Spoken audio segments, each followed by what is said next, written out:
Mais uma live da semana OAB, uma semana inteirinha de lives com dicas gratuitas para sua prova de domingo, primeira fase do 33º exame. Sejam todos muito bem-vindos, eu sou a Carol Carlos e hoje teremos dicas de processo penal e direito penal com duas feras da casa, o Chiquinho, Francisco Menezes e Cristiano Campidelli. Vou convidá-los aqui e vou também fixar nos comentários o tema da nossa live. Mas, enquanto faço isso, eu vou te pedir para clicar nesse aviãozinho aqui e mandar essa live para todos os seus amigos que também vão fazer a prova da OAB no domingo, tudo bem?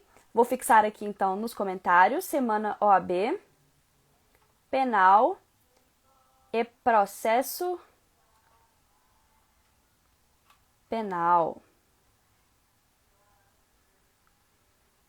Nós tivemos lives durante a semana toda. Hoje à noite, às 8, também teremos live. Então, se alguém aqui perdeu alguma delas, fique tranquilo, estão todas em nosso IGTV e também no nosso canal no YouTube. E só mais uma coisa. Amanhã, sábado, teremos o Hora H, o maior e melhor evento de revisão de véspera do Brasil. Se você ainda não se inscreveu, corre para o site porque ainda dá tempo. O investimento é super simbólico, apenas R$19,95 e eu tenho certeza que será um investimento para a vida. Combinado? Bom dia, vida concurseira, Elisângela, Jéssica, Doutor Jefferson, Nanda. Vou convidar aqui então as nossas feras para a gente bater o nosso papo. Francisco Menezes e Cristiano Campidelli. Consegue me ouvir direitinho? Deixa eu chamar o Francisco Menezes aqui. Solicitações enviadas. Oi, Nanda. Oi, Fabi. Oi, Rafael. Cíntia. Pessoal, para quem está no clube da UAB, o Hora H foi liberado para vocês. Assistam às aulas gravadas e amanhã nós teremos uma programação ao vivo super bacana e a gente vai soltar o cronograma hoje aqui no nosso perfil para vocês ficarem sabendo aí o que é que vai rolar, em qual horário. Estou enviando a solicitação aqui de novo, pessoal. Ô, Camp, vê se a solicitação está chegando para você. Se não estiver chegando, você me solicita aqui, tá bom? Que aí eu te aceito.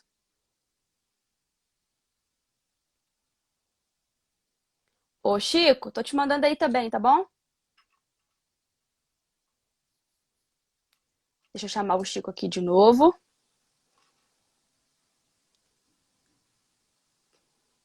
Pronto, tô aceitando a solicitação do Campidelli, que acho que agora vai dar pra gente começar. Cristiano Campidelli, tudo bem? Bom dia, Carol. Bom dia para todos que estão conosco. Por aqui tudo ótimo, melhor impossível. Excelente, bom demais. E melhor ainda com uma semana inteira de revisão gratuita, né, Camp? Time Supremo sempre de mãos dadas com o nosso aluno, sempre muito preocupado mesmo com essa jornada da aprovação. Pois é, Carol, não é só uma frase de efeito, não é só da boca para fora. A gente realmente está com os nossos alunos de mãos dadas até a aprovação, e eu digo mais, até depois da aprovação a gente está junto com eles. Exatamente, até depois. Eu quero aproveitar antes da gente começar, Camp, para desejar a você e a todos os professores do nosso time supremo um feliz dia do professor, né? É muito bom ter pessoas que acreditam num futuro melhor e que batalham para construírem isso. Então, obrigada pela esperança que vocês têm nesse futuro mais empático, nesse futuro cheio de amor, de alegria. É muito bom ter pessoas como os nossos professores do nosso lado nessa batalha em busca de dias melhores. Ô, Carol, obrigado, muito obrigado. Eu também aproveito, né? Hoje já fiz uma postagem agradecendo a todos os meus professores, as minhas professoras também, porque é uma honra, é um privilégio a gente poder lecionar, a gente ser ouvido e a gente poder levar um pouquinho daquilo que a gente aprendeu para que os nossos alunos e as nossas alunas também alcancem os seus objetivos, realizem os seus sonhos e que possam viver dignamente daquilo que amam fazer. É isso aí, Camp. Camp, vamos começar então. O que você separou de dicas de processo penal para o pessoal que está nos assistindo aqui? Ô, Carol, eu separei um monte de coisa boa, tá? Assim, a ideia nossa, Carol, é a gente trazer aquelas informações necessárias para a aprovação dos nossos alunos.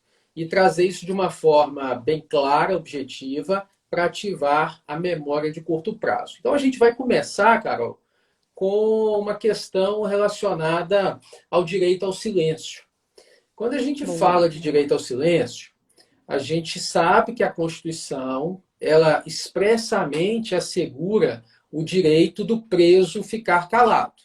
Só que a gente sempre precisa lembrar que a Constituição, ela disse menos do que ela queria dizer. Porque quando ela fala que o preso tem o direito de ficar calado, na verdade ela quer dizer o seguinte, olha, não é só o preso que tem o direito de ficar calado. O solto também, ou seja, toda aquela pessoa contra a qual exista uma investigação criminal ou um processo penal em andamento, essa pessoa tem o direito de ficar calada sobre os fatos e circunstâncias imputados a ela. Então, mesmo estando solta, se ela é suspeita, se ela é investigada, se ela é indiciada, acusada ou ré, essa pessoa tem o direito de permanecer calada e deste direito decorre também o chamado nemo tenetur si detegere. Nemo tenetur si detegere, ou seja, nada a temer se for detido, ou seja, keep calm, gela a cabeça, você não é obrigado a fazer prova contra você. Então, você não é obrigado, por exemplo, a participar de uma reconstituição do crime. Você não é obrigado. Você não é obrigado, por exemplo, a responder as perguntas que lhe forem feitas. Você, inclusive, não pode ser conduzido coercitivamente para o interrogatório. O Supremo já pacificou este entendimento. Uma outra dúvida que a FGV costuma cobrar sobre isso é o seguinte: a pessoa pode ser obrigada a fornecer material grafotécnico para fins de perícia, ou seja, fazer assinaturas, preencher formulários? Não, ela não é obrigada a produzir prova contra si, ok? E, além disso, Carol, ainda sobre direito ao silêncio, como consequência desse direito ao silêncio, a gente precisa entender o seguinte: olha, embora eu não seja obrigado a responder as perguntas que me forem feitas, eu preciso só ter uma atenção.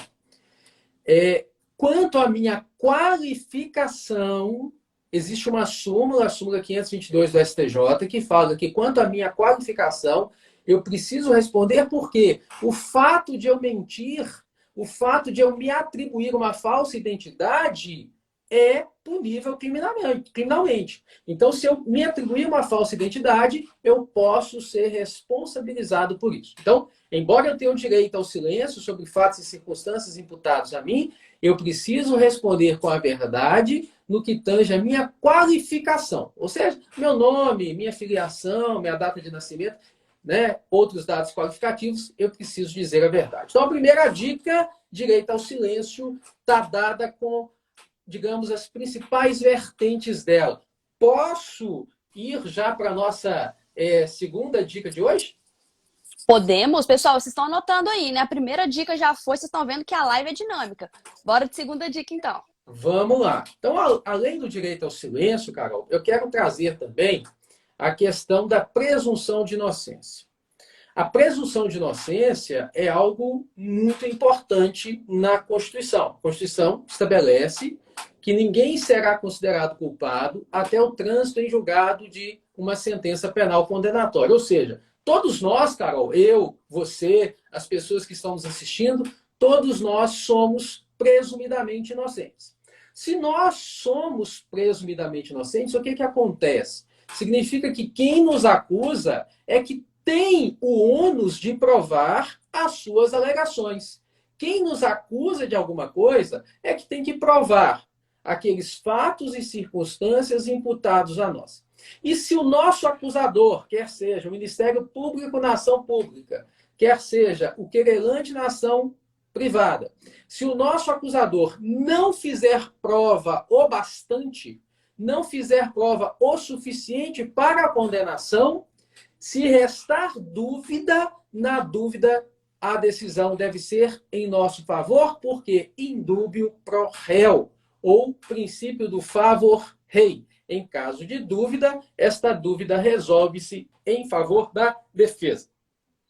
Ainda em decorrência desse princípio da presunção de inocência, Carol, a gente precisa ter em mente o seguinte, olha, o ônus de comprovar alguma excludente de ilicitude ou excludente de culpabilidade é de quem o alega, ou seja, é da defesa. A defesa alegou uma legítima defesa, a defesa alegou um estado de necessidade, a defesa alegou uma inexigibilidade de conduta diversa, enfim, a defesa alegou uma excludente de ilicitude ou uma excludente de culpabilidade, é ônus da defesa comprovar essa excludente, alegada por ela.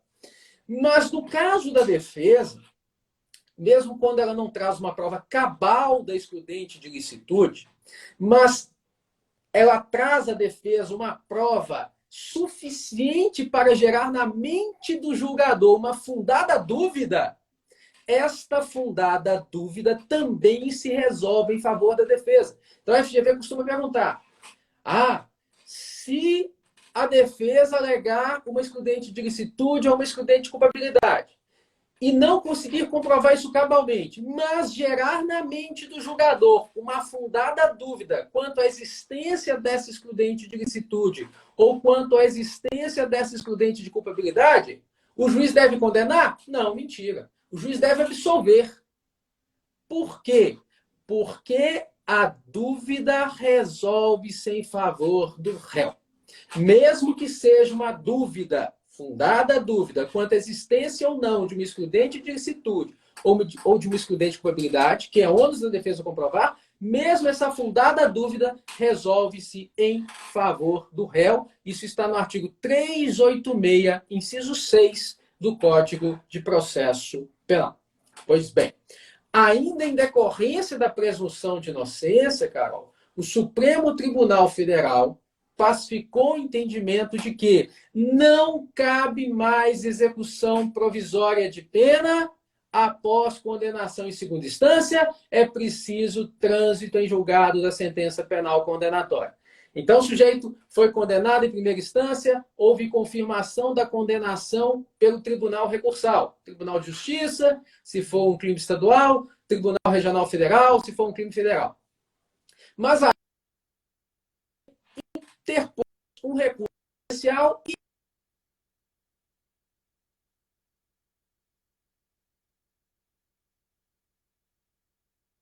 é preciso aguardar o trânsito em julgado da sentença penal condenatória. Então o cara não pode ser preso? Para ele ser preso antes do trânsito em julgado de uma sentença penal condenatória, Carol, a gente tem que ter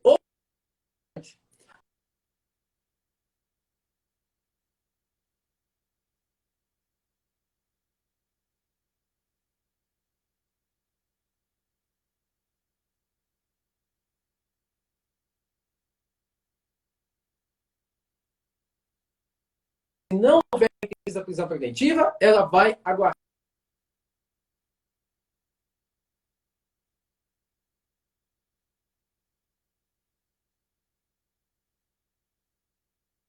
do indúbio pro societate lá no procedimento do júri, na fase do juiz pronunciar ou não.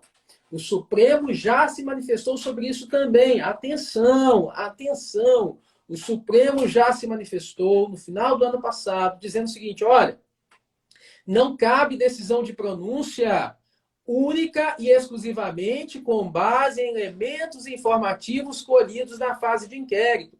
Não cabe decisão de pronúncia única e exclusivamente com base em elementos informativos colhidos na fase de inquérito. É preciso que alguma prova tenha sido produzida durante o processo. Por quê? Porque esse princípio do indúbio pro societate, ele contraria o princípio da presunção de inocência e o Supremo disse que isso não pode mais ser aceito. Então, terminou aquela fase de instrução preliminar do procedimento especial dos crimes de competência criminal do júri, que começa com o recebimento da denúncia ou queixa e vai até uma de 4 decisões. Pronúncia, impronúncia, desclassificação ou absolvição sumária.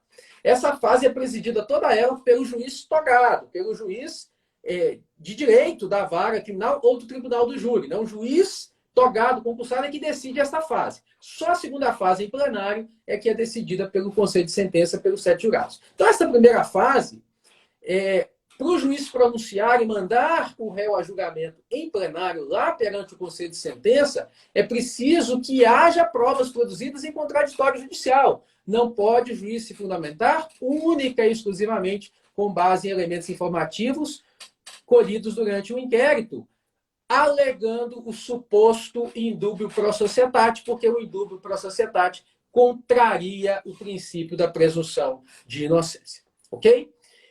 Posso ir para a terceira dica? Como é que está meu tempo? Excelente. Pode para a terceira dica. Pode sim. Então vamos lá. Terceira dica. Vamos falar aqui sobre ampla defesa. A ampla defesa, Carol, ela tem 2 pilares muito importantes. Ela tem um primeiro pilar, que é a defesa técnica, a defesa feita por advogado.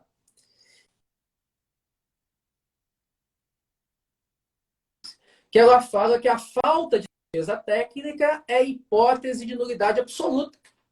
Então, se alguém for processado sem defensor, é hipótese de nulidade absoluta, súmula 523 do STF. E o artigo 261 do CPP diz a mesma coisa. Ninguém será processado nem sentenciado sem defensor. Artigo 261 do CPP. Ok? Então, esse é um pilar da ampla defesa, que é a defesa técnica. E o segundo pilar da ampla defesa é a autodefesa. E esta autodefesa é aquela em que eu mesmo darei a minha versão durante o meu interrogatório. Então, por isso, o interrogatório é um direito meu. Eu tenho o direito de ser interrogado. Agora, eu exercerei a minha autodefesa ou de forma positiva, falando, respondendo as perguntas e dando a minha versão dos fatos, ou de forma negativa, calando, fazendo uso do meu direito de permanecer calado. Então, é obrigatório que me seja oportunizado o interrogatório, que eu tenha essa opção de poder falar ou calar. Então, a ampla defesa, um dos pilares é a defesa técnica, o outro pilar é a autodefesa, e essa autodefesa pode ser positiva, falando, ou negativa, calando. Agora, o que decorre disso, Carol? Olha só.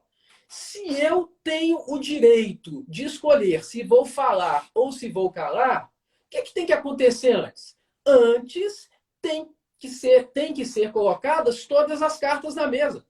Para eu decidir se vou falar ou se vou calar, é preciso que antes eu saiba tudo que há contra mim. E é por isso que inteligentemente, e o legislador brasileiro às vezes acerta, é cada dia mais raro, mas às vezes ele acerta, inteligentemente, no artigo 400 do CPP e também no 411, né, vou citar aqui o 400 porque ele trata do rito que deve ser observado na audiência de instrução e julgamento no procedimento comum ordinário. O 411 traz o mesmo rito, só que lá no procedimento especial do júri. Vamos nos ater ao 400 aqui. Então, o artigo 400 do CPP ele traz um rito que deve ser observado na audiência de instrução e julgamento lá no procedimento comum ordinário. Então, ele diz lá que, primeiro, vão ser prestadas as declarações da vítima. O CPP usa a palavra ofendido, né? Sinônimo de vítima. Depois, testemunho de acusação. Depois, testemunho de defesa nesta ordem. Depois, esclarecimentos de peritos. Depois, aclarações, reconhecimento de pessoas ou coisas. E, por último, como último ato da instrução criminal, o interrogatório. Então, inteligentemente, o legislador colocou o interrogatório como último ato. Por quê? A minha decisão, Carol, de falar ou de calar, a minha decisão de exercer a minha autodefesa positiva ou negativa, ela tem que ser tomada quando eu souber tudo que tem contra mim. Porque pode ser que o MP não tenha conseguido provar nada. Eu vou falar para quê? Para me complicar? Eu fico calado. Agora, pode ser que o MP fez alguma prova, mas tá meio... a testemunha falou alguma coisa, não é bem aquilo. Aí não, aí eu vou falar para esclarecer. Ok? Então, é corolário da ampla defesa que o interrogatório seja o último ato da instrução criminal. E o Supremo determinou, por meio de uma orientação fixada em 3 de agosto de 2016, no habeas corpus 127.900, que em todos os procedimentos especiais, Carol, em todos os procedimentos especiais, regidos por legislação extravagante, deve ser observada essa regra do artigo 400. Então, se você pegar, Carol, vou citar aqui 4 diplomas legais. O Código de Processo Penal Militar, a lei de tráfico, que é a lei 11.343 de 2006, o Código Eleitoral, que é a lei 4737 de 65, e o Decreto-Lei 201 de 67, que trata dos crimes praticados por prefeitos. Esses 4 diplomas legais colocam o interrogatório como o primeiro ato da instrução criminal. E o Supremo disse, olha, isso não vale mais. Vale o que eu, o Supremo, estou dizendo. Onde está escrito que o interrogatório é o primeiro ato da instrução criminal, risca, rabisca, isso não vale mais. Porque a partir de agora, o interrogatório tem que ser o último ato da instrução criminal, como corolário da ampla defesa. E, Carol, ainda na ampla defesa, é importante a gente registrar o seguinte.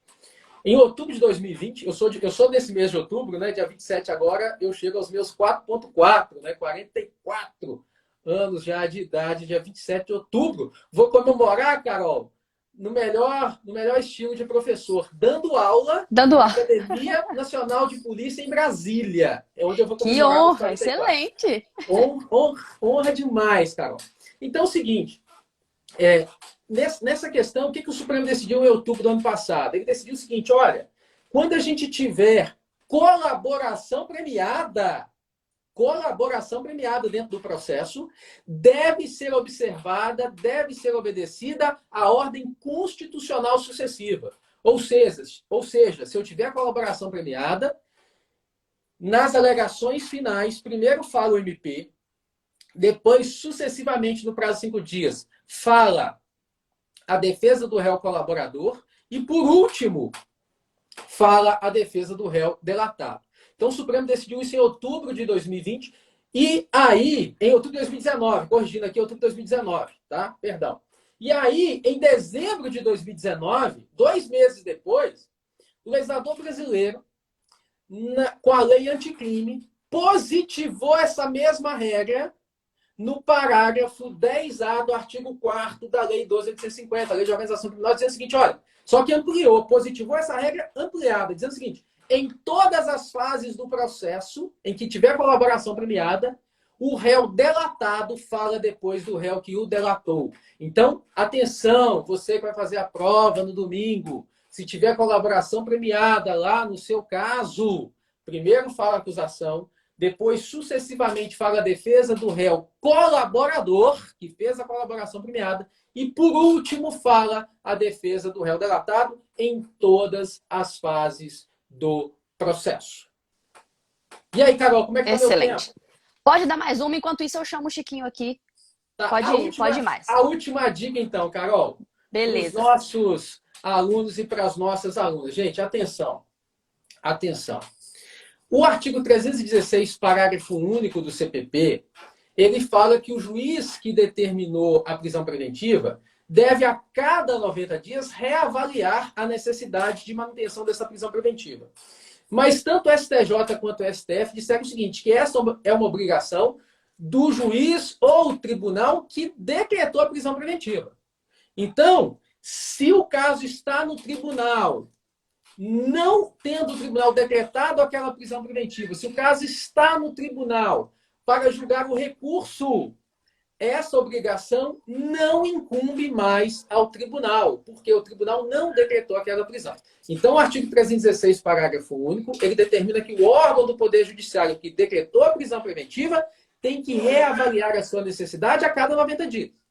Mas, se aquele órgão que decretou já exauriu a sua jurisdição e o caso já está no tribunal recursal, quer seja no Tribunal de Justiça para julgar uma apelação, quer seja no STJ para julgar um recurso especial, quer seja no STF para julgar um recurso extraordinário, esse tribunal não tem mais a obrigação de revisar a cada 90 dias, porque não foi ele que decretou. Ok? Então, isso já é um entendimento solidificado do STJ e do STF, e o STF disse mais. Caso isso chegue ao tribunal alegando que o juiz não revisitou, não reavaliou a cada 90 dias aquilo, não é caso de soltura imediata, como entendia o ministro Marco Aurélio, mas é sim caso de se instar o juiz a se manifestar sobre a necessidade ou não de manutenção daquela prisão. Tá bom? Chiquinho, bom dia, meu amigo! Você já está conosco? Grande Campidelli, estava aqui acompanhando as suas dicas, porque sempre aprendo muito com você. Olá, Carol, sempre bom. te ver. É sempre bom ver a minha co-host do Supremo Cast. Tem uma coisa estranha aqui. O Chico não começou com o bordão dele. Não, não, não, não, não, não. Dia do professor, Francisco. No dia do professor, eu não comecei com o meu bom dia, boa tarde, boa noite, boa madrugada, ouvintes das nossas dicas da UAB. Excelente. Pois é. Top É demais. isso. Arrasou nas dicas, viu? Obrigada demais pela companhia com a gente aqui hoje. Obrigada por essa exposição maravilhosa, como sempre. A gente espera os alunos no Hora H, né?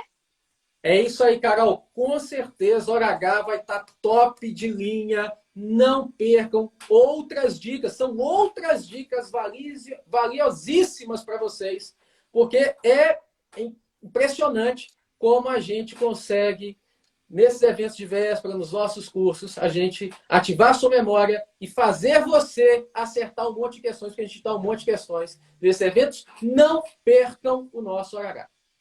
É verdade, a gente tem falado isso aqui nas outras lives, o índice de acerto dos professores é muito alto em todo o Hora H, então é um evento que vale muito, muito mesmo. Eu falo por experiência própria, porque foi através do Hora H que eu conheci o Supremo e fez total diferença na minha primeira fase da UAB, então fica a dica aí, é só correr no nosso site e se matricular.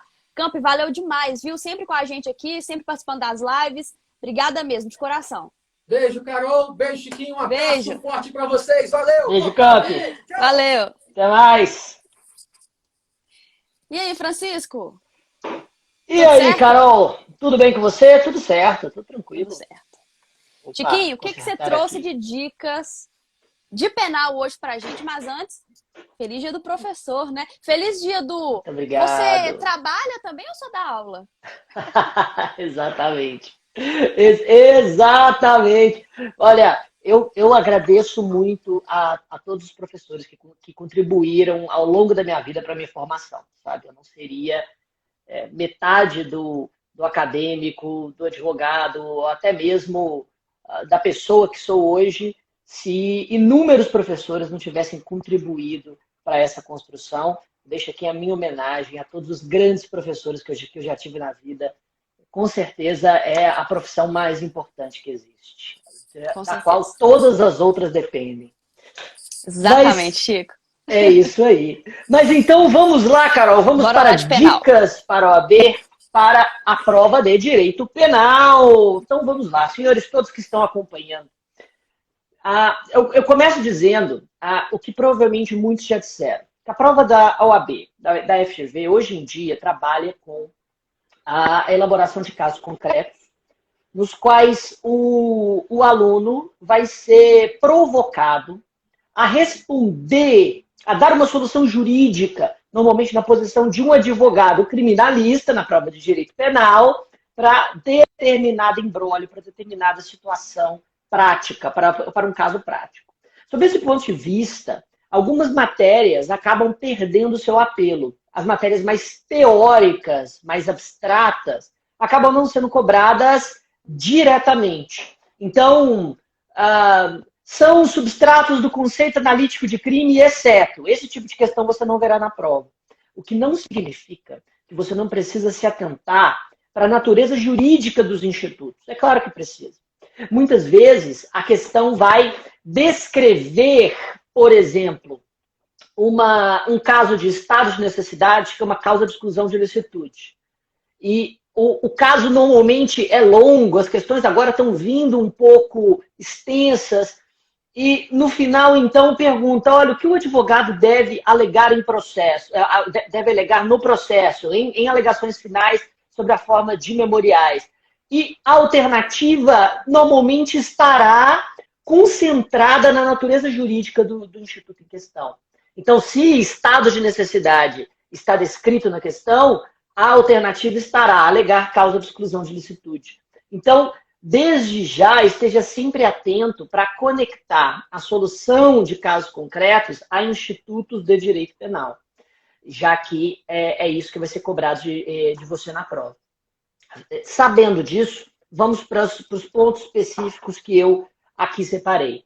Primeiramente, eu realmente acredito que não há como a prova não cobrar lei penal no tempo, envolvendo alguma mudança operada nos últimos 2 anos, principalmente com o pacote anticrime. Lei penal no tempo é um dos tópicos que inaugura o Código Penal e que estará quase que com certeza na prova em uma outra questão.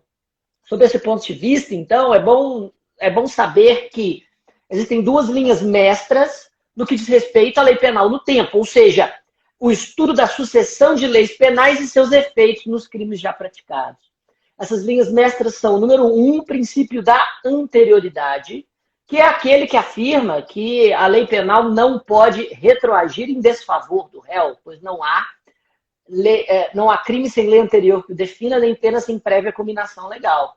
Ao mesmo tempo, é necessário perceber que a própria Constituição Federal diz que a lei penal retroagirá quando for benéfica ao réu, ou seja, existe retroatividade benigna, de alguma norma que de alguma forma traz algum benefício de direito penal. Anterioridade daquilo que prejudica, retroatividade daquilo que beneficia. Essas são as linhas mestras bem básicas e que se aplicam ao pacote anticrimes, que possuem normas benéficas e normas que prejudicam o acusado.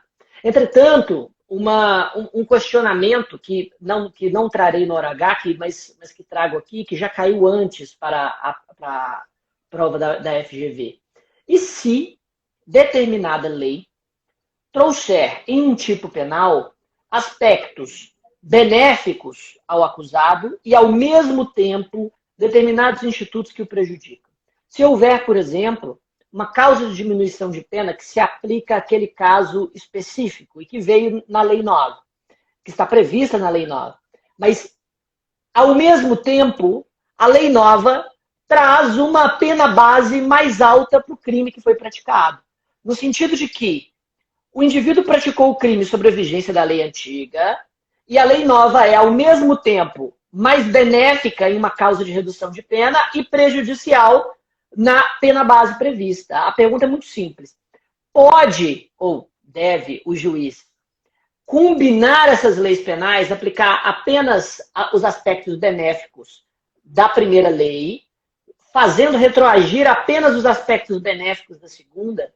É possível, já que a lei foi praticada sob a vigência da lei antiga, aplicar a pena base da lei antiga, posto ser mais benéfico ao réu, e a causa de redução da lei nova, posto que esta também é mais interessante para o acusado.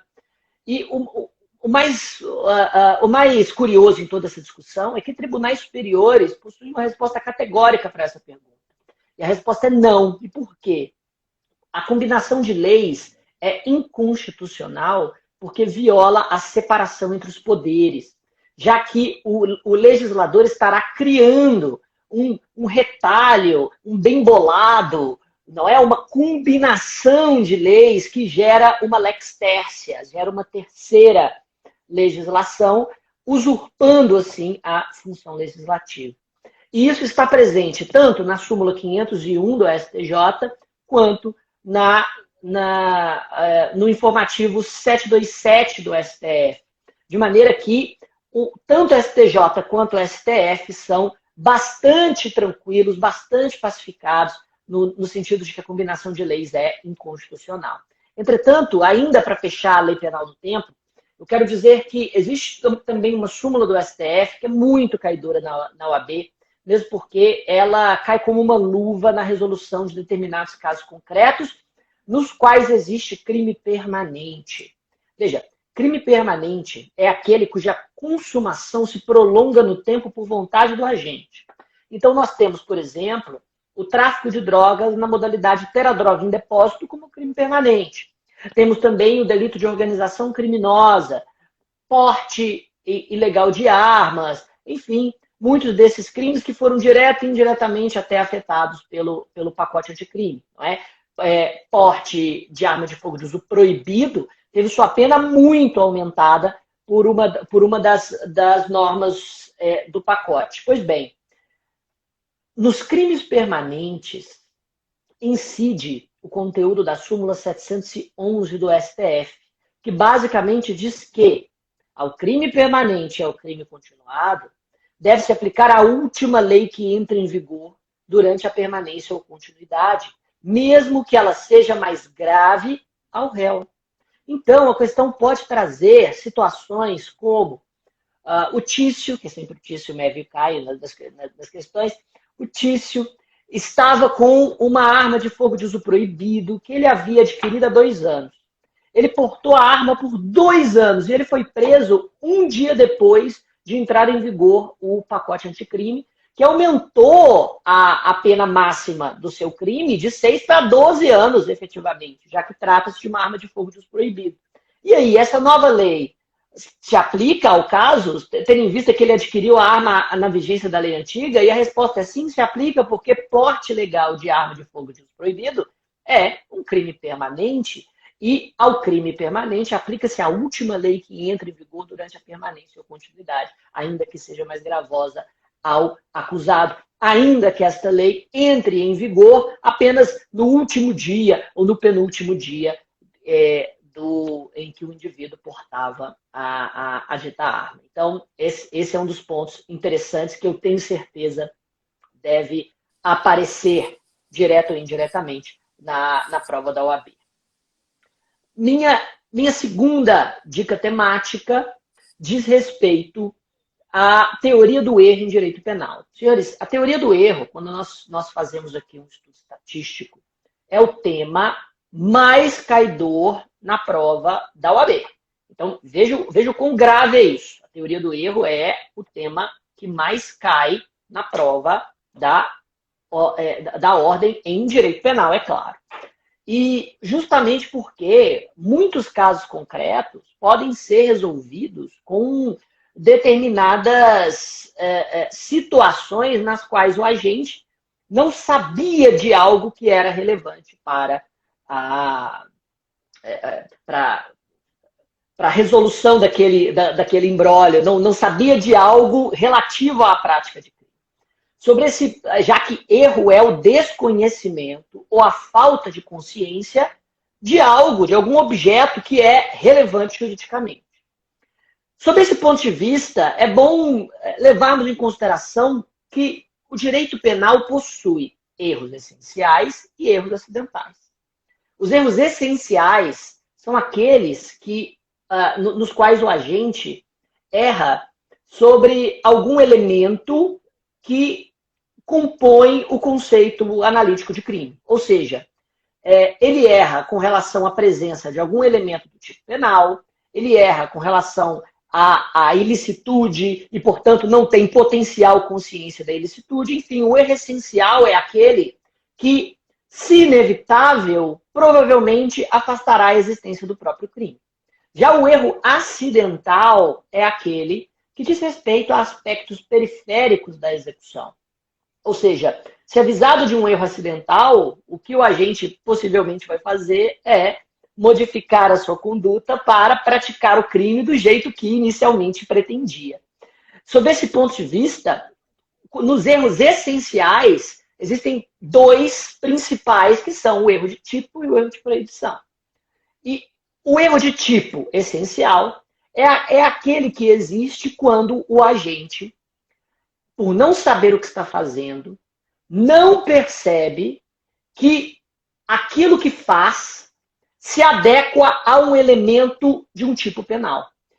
Ou seja, ele desconhece a incidência das elementares típicas, normalmente por não conhecer da realidade. Para sair do abstrato e ir para o caso concreto, vejam, vamos observar um crime, um tipo penal extremamente gravoso, muito polêmico e que costuma cair muito frequentemente nas provas de direito penal. Dentro do título 6 dos crimes sexuais, temos o estupro de vulnerável como um dos delitos mais gravosos de todo o Código. Pois bem, no estupro de vulnerável, o sujeito ativo tem conjunção carnal ou mantém algum ato libidinoso com o menor de 14, ou com pessoa que tem algum tipo de enfermidade ou deficiência mental e por isso não pode compreender a natureza do ato, ou ainda por pessoa que não pode oferecer resistência, como tem acontecido digamos, 50% dos reality shows, né? O que só mostra, de certa maneira, o quanto que a violência sexual, principalmente contra a mulher, na sociedade contemporânea, é, de certa forma, normalizada, né? É muito preocupante. Mas, vejam, nesse cenário, cada uma dessas condições, menor de 14, a enfermidade, a impossibilidade de obter resistência, são elementares, ou seja, são elementos que compõem o tipo penal. O erro de tipo essencial ocorre quando a gente desconhece a presença fática, a presença na realidade dos fatos de um desses elementos.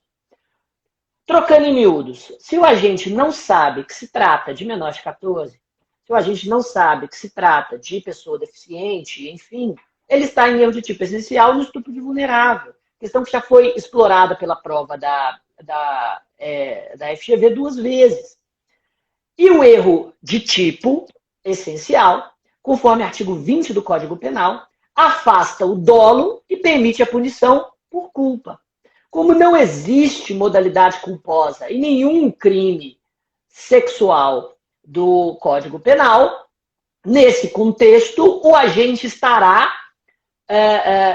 absolvido por ausência de tipicidade, já que dolo é elemento subjetivo geral do tipo penal. Na alternativa, pode vir o erro de tipo, como também pode vir a ausência, a inexistência de tipicidade penal, já que, insisto, nas provas da FGV, da OAB agora, um caso concreto está narrado e logo em seguida pede-se para que você resolva aquele caso concreto, dando uma solução jurídica, normalmente conectada com a natureza jurídica do Instituto. Então, se o indivíduo acredita, tem motivos para acreditar que aquela pessoa com quem está tendo relação sexual é maior de 14 anos, isso está absolutamente estabelecido na questão, há erro de tipo no estupro de vulnerável. Agora, já avançando de certa maneira para algumas dicas pontuais dentro dos crimes sexuais, vamos lembrar que o estupro de vulnerável na modalidade ato libidinoso não precisa sequer do toque do sujeito ativo com a vítima para se consumar. O STJ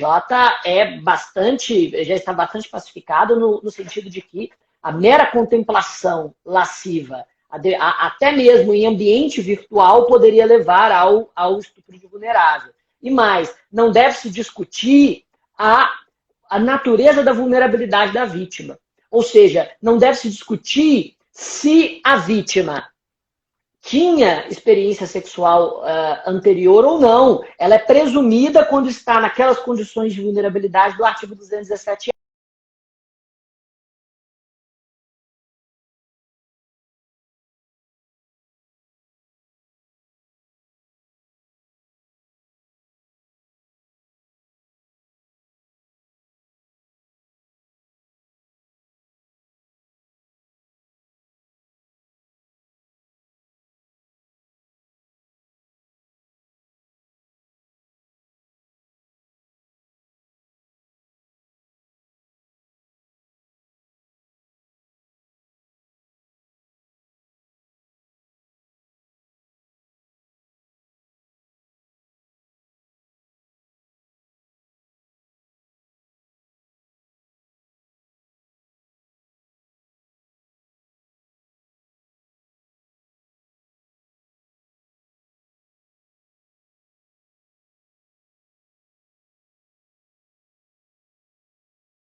Recebe uma redução de 1/6 a 1/3 se o erro for evitável. O erro de proibição inevitável é causa que exclui a própria culpabilidade da conduta, porque afasta a chamada potencial consciência de ilicitude, que é um dos elementos da culpabilidade. Nesse contexto, o exemplo mais comum, o exemplo mais clássico de erro de proibição é justamente o indivíduo que vem de algum país no qual o porte de maconha para uso próprio não é crime, e aqui, portanto, ele passa a portar a droga normalmente, acreditando que sua conduta é lícita. Ele sabe que é droga, ele sabe de todos os elementos do tipo, ele não sabe da proibição ele não tem consciência da ilicitude. Já caiu também na prova da FGV o indivíduo que tinha uma receita médica de glaucoma que lhe permitia portar e consumir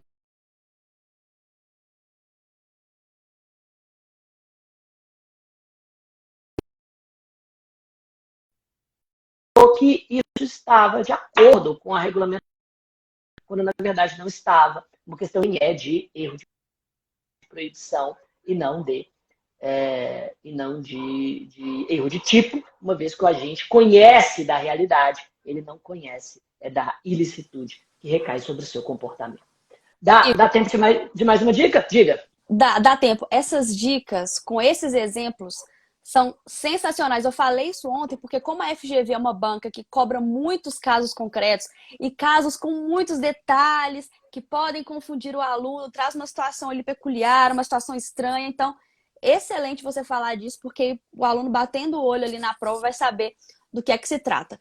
Conseguimos mais uma dica sim. Pode ir, Chico? Bom, então vamos lá. Vamos então de dois...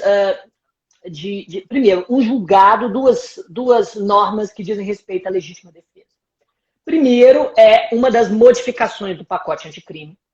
Segundo é um entendimento do STF em uma DPF, em uma arguição de descumprimento de preceito fundamental. Então, torna-se impreterivelmente um julgado importante. Pois bem, primeiramente, vamos falar da modificação da legítima defesa e da DPF, que também tem a ver com legítima defesa. O pacote anticrime, seguindo uma promessa de campanha do atual governo federal, acrescentou no artigo 25, parágrafo único do Código Penal, o que supostamente é uma ampliação dos casos de legítima defesa. Hoje diz o artigo 25, parágrafo único, que considera-se também legítima defesa aquele indivíduo que aquele indivíduo que é agente de segurança e que afasta agressão ou risco de agressão a uma vítima mantida refém durante a prática de crimes. Então vejam, o artigo 25, parágrafo único, agora diz explicitamente que quando a vítima está mantida refém durante a prática de crime, quando o agente de segurança afasta esta agressão ou risco de agressão, ele estará em legítima defesa de terceiros. Isso é o que diz explicitamente. Mas a questão não vai copiar o artigo de lei, porque são exemplos práticos de casos concretos. Joia. O que você precisa saber? O parágrafo único começa, entretanto, com as seguintes palavras: observados os requisitos previstos no caput desse artigo. Se o parágrafo único começa com a frase observados os requisitos previstos no caput desse artigo, então, não há, neste parágrafo único, uma ampliação dos limites da legítima defesa. O que existe, na verdade, é um exemplo positivado de legítima defesa. E daí, a prova pode, por exemplo, trazer uma situação prática na qual uma pessoa foi sequestrada. E um agente de segurança tentou, por exemplo, negociar, seja um agente da Polícia Civil, né, membros, enfim, da Polícia Militar, tentaram acudir à vítima de determinada forma. E, em determinado momento, percebe-se que o sequestrador se rendeu, ou pelo menos deixou de ameaçar a vítima, porque anunciou que se renderia. E mesmo perante essa rendição, vamos imaginar que a questão apimente um pouco à descrição fática, porque sempre tem alguma coisa assim, né? E o agente policial era, na verdade, por exemplo, namorado, ou amante, ou admirador da vítima, e por isso ele ficou extremamente nervoso e emotivo com o fato e matou o sequestrador, mesmo depois que este havia se rendido. Ou, por exemplo, eles entraram eles estouraram o cativeiro, atiraram no sequestrador e depois que ele já estava no chão, deu-se mais um tiro em um ângulo de 45 graus, denotando a execução na sua cabeça. Ou seja, pode ser que a questão descreva um excesso intensivo ou extensivo de legítima defesa em um contexto de sequestro, justamente para confundir. Por quê? Nesse ponto, com essa descrição fática, o candidato quase que automaticamente pensa o quê? Opa, nós temos aqui um caso de legítima defesa perpetrada por um agente policial em caso de vítima sequestrada. Logo, há aquela nova hipótese de legítima defesa do Código Penal, vou dizer que foi uma causa de exclusão da ilicitude. Quando, na verdade, o artigo 25, parágrafo único, meramente exemplifica um caso de legítima defesa envolvendo agente de segurança no contexto de vítima sequestrada, não ampliando os requisitos do Instituto. Em outras palavras, o excesso extensivo ou extensivo, doloso ou culposo de legítima defesa ainda é punível, mesmo quando este instituto recai no contexto de uma vítima mantida refém durante a prática de crimes. E isto é uma interpretação literal do artigo 25, parágrafo único. Não há como fugir da exigência dos requisitos da legítima defesa, mesmo nesse contexto. Eu acho que a pegadinha pode justamente estar aí. O excesso ainda é punível. Pois bem, falando então do julgado do STF, na DPF 79, o Supremo Tribunal Federal decidiu que a chamada legítima defesa da honra não pode ser utilizada como argumento, nem mesmo no plenário do júri, sob pena de possível anulação do julgado, porque a legítima defesa da honra fere o princípio da isonomia, o princípio da igualdade de gênero, e de certa maneira, uma perpetuação, principalmente da violência doméstica, se reverberando em absolvições indevidas. Para quem não sabe, a legítima defesa da honra é aquilo que era arguído normalmente no júri dos anos 60 e 70, e que ainda existe no interior do Brasil, né? Aliás, existem júris extremamente famosos, né, nos quais a legítima defesa da honra foi alegada, e isso acabou levando à absolvição.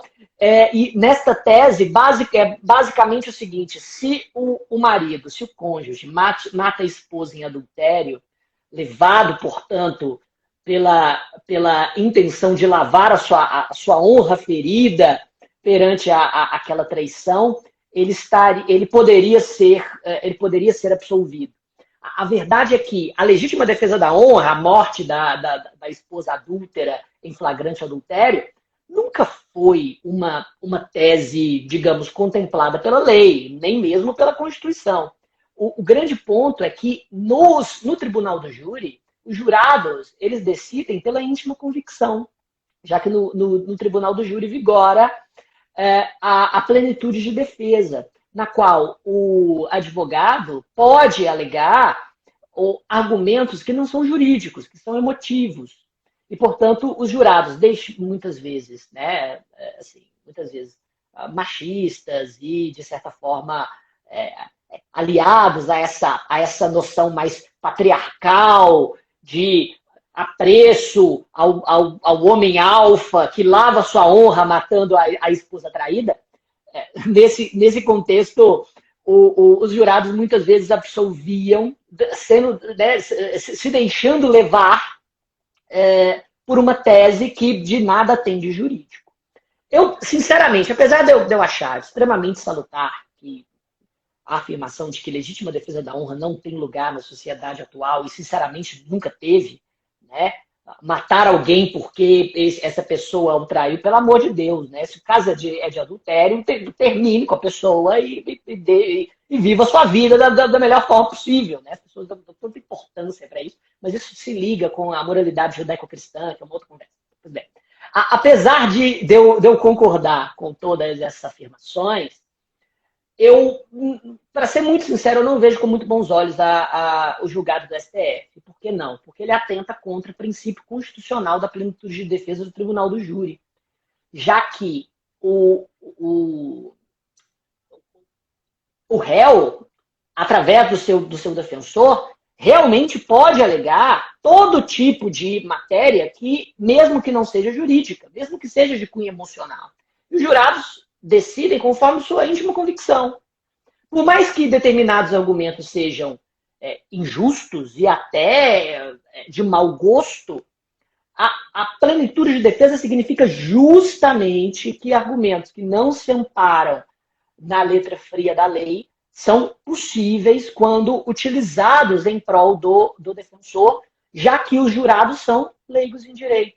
Quando o STF diz, olha, não, isso aqui não pode, para atender, é claro, a uma pressão salutar de um momento no qual a violência de gênero e toda a desigualdade de gênero não é mais tolerável e não tem que ser, mas quando essa intolerância justa contra princípios constitucionais, principalmente princípios que têm a ver com garantias penais e processuais penais, nós caminhamos em um terreno extremamente ardiloso, no qual as garantias podem cair contanto que elas caiam por meio de alguém que esteja bem intencionado. Se a causa for boa, seus princípios constitucionais não precisam valer.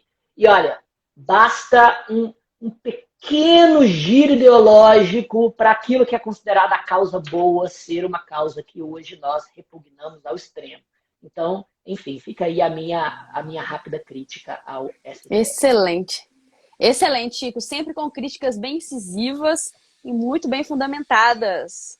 Gostei. É isso. Gostei. E só para mandar mais um ponto sobre a jurisprudência do Supremo Tribunal Federal, é sempre bom dizer, não é? Há mais ou menos um ano e meio atrás, o Supremo Tribunal Federal, através da ADO número 26, estendeu a tipicidade dos crimes de racismo da Lei 7.716, o que ainda não foi cobrado na prova da OAB, a homofobia e a transfobia.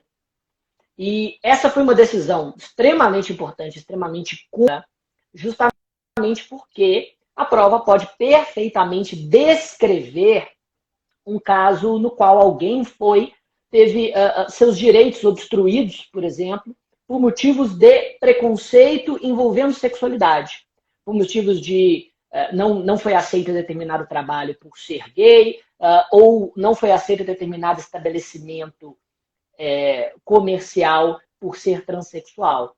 Todas essas questões estão tipificadas na Lei 7.716 e eu recomendo que o aluno dê uma lidinha nos tipos penais da lei. São uns 14 artigos, e são curtos, rapidamente você faz isso. E recomendo que você se atente, caro aluno, às penas desses tipos penais, já que alguns institutos de direito penal estão ligados à pena, né? Como, por exemplo, suspensão condicional do processo, que exige uma pena mínima, esse tipo de coisa. Por que eu estou dizendo isso? Porque a prova pode descrever perfeitamente uma dessas situações que eu acabei de narrar, e o crime não só existirá, como estará tipificado na lei do racismo.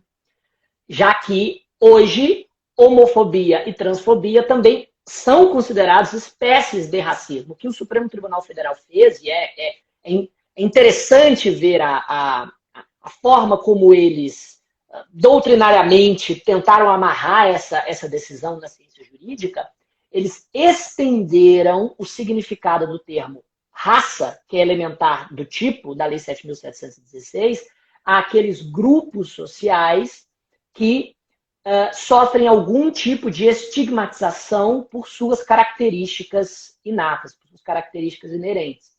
E utilizaram como fundamento não só todos os princípios constitucionais que garantem a igualdade de gênero, de sexualidade e que visam combater a discriminação em todas as suas formas, como também se fundamentaram em uma decisão anterior, na qual o Supremo Tribunal Federal decidiu que o preconceito contra judeus seria uma forma de racismo, já que o termo raça não deve ser mais entendido em seu contexto biológico, uma vez que, desde o mapeamento do genoma humano, descobriu-se que a espécie humana não pode ser corretamente, né, tecnicamente, dividida em raças, como outras espécies de animais o são.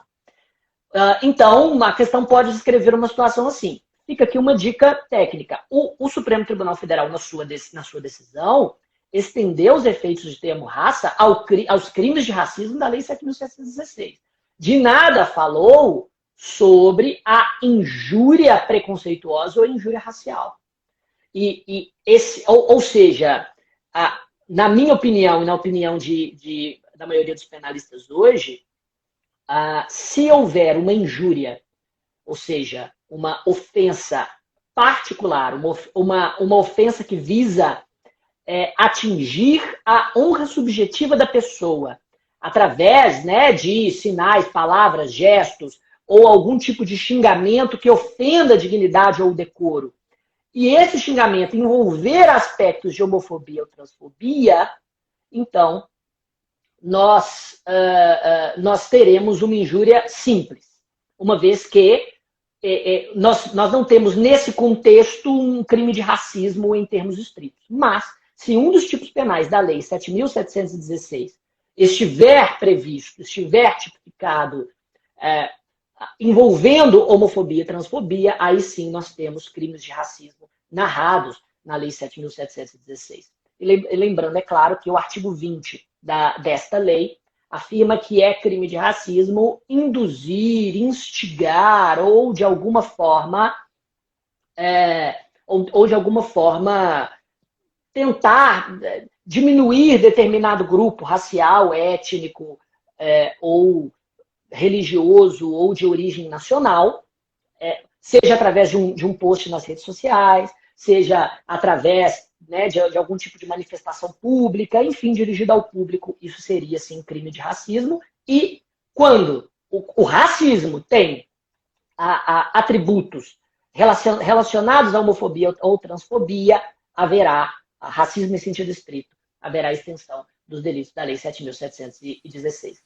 Nem preciso dizer já, muito obrigado, nem preciso dizer já proferir abundantemente nas redes sociais que o que o Supremo Tribunal Federal fez foi uma evidente analogia em Alan Partem, né? E a gente não pode deixar que o nosso desejo de combate a determinadas práticas que são absolutamente inaceitáveis, eu sou a favor da criminalização da homofobia ou transfobia, passe por cima de princípios penais tão básicos como a reserva legal. E, infelizmente, o Supremo Tribunal Federal passou. Mas é isso. É isso, Chico. Arrasou, como sempre. Várias dicas super valiosas para a prova de domingo. Pessoal, tenho certeza que aprendeu muito aqui, que anotou muita coisa. E se você chegou no meio da live, não conseguiu pegar tudo, fique tranquilo, ela vai ficar salva aqui no nosso IGTV e também em nosso canal no YouTube, assim como todas as outras estão. E, Chico, esperamos todos amanhã, no Hora H. Inclusive, já temos aulas disponíveis, as aulas gravadas já estão no portal do aluno para quem quiser começar a assistir hoje, para amanhã acompanhar o Hora H ao vivo no Supremo, através do nosso portal. Não é isso, Chico? É isso. Um abraço, Carol. Muito obrigado. Valeu, Chico. E boa prova para todos. Analisem as questões pensando na fundamentação jurídica das respostas. Eu tenho certeza que o seu estudo, que a sua preparação vai se refletir na prova. Aquele momento inicial, nossa, eu não sei nada, ele vai passar, você vai conseguir os 50% que você precisa e nós estaremos juntos na segunda etapa da OAB. É isso, Chico. Abraço. Obrigada, viu? Obrigada pela companhia. Eu que agradeço, sempre. Obrigada, Carol. Pessoal, por acompanhar a gente aqui. Às 8 teremos Direitos Humanos, Filosofia, mais Direito Civil e também teremos Direito Ambiental. Esperamos vocês aqui mais tarde. E amanhã no nosso Hora H.